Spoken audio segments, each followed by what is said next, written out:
100 വൈദികരും 100 കന്യാസ്ത്രീകളും ചേർന്ന് ആലപിച്ച ആത്മീയ സംഗീത ആൽബം സർവേശ ഫ്രാൻസിസ് മാർപ്പാപ്പ വത്തിക്കാനിൽ പ്രകാശനം ചെയ്തു. തൃശ്ശൂരിലെ ചേതനാ ഗാനാശ്രമത്തിൻ്റെ നേതൃത്വത്തിൽ ഫാദർ പോൾ പൂവത്തിങ്കലും 3 തവണ ഗ്രാമി അവാർഡിൽ പങ്കാളിയായ വയലിൻ വാദകൻ മനോജ് ജോർജും ചേർന്ന് സംഗീതം നൽകി. ഡോക്ടർ KJ യേശുദാസ് ഉൾപ്പെടെയുള്ളവർ ആലപിച്ചതാണ് ഈ സംഗീത ആൽബം.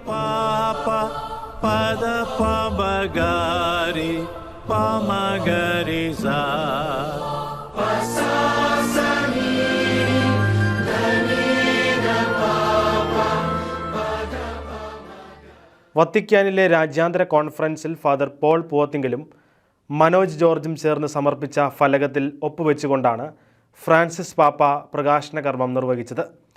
മൺമറഞ്ഞ സംസ്കൃത പണ്ഡിതൻ പ്രൊഫസർ PC ദേവസ്യ രചിച്ച ക്രിസ്തുഭാഗവതം എന്ന ഗ്രന്ഥത്തിലെ സ്വർഗസ്ഥനായ പിതാവേ എന്ന സംസ്കൃത ഗീതമാണ് ഫാദർ പോൾ പൂവത്തിങ്കലും മനോജ് ജോർജും ചേർന്ന് ആൽബമാക്കി.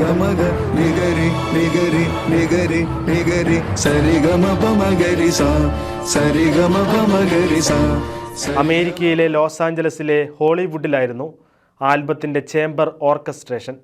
പണ്ഡിറ്റ് ഹരിപ്രസാദ് ചൗരസ്യയുടെ മകനും ഗ്രാമി അവാർഡ് ജേതാവുമായ രാകേഷ് ചൗരസ്യയും കൂടി ചേർന്നാണ് ആൽബത്തിന് പശ്ചാത്തല സംഗീത വാദനം നടത്തിയത്.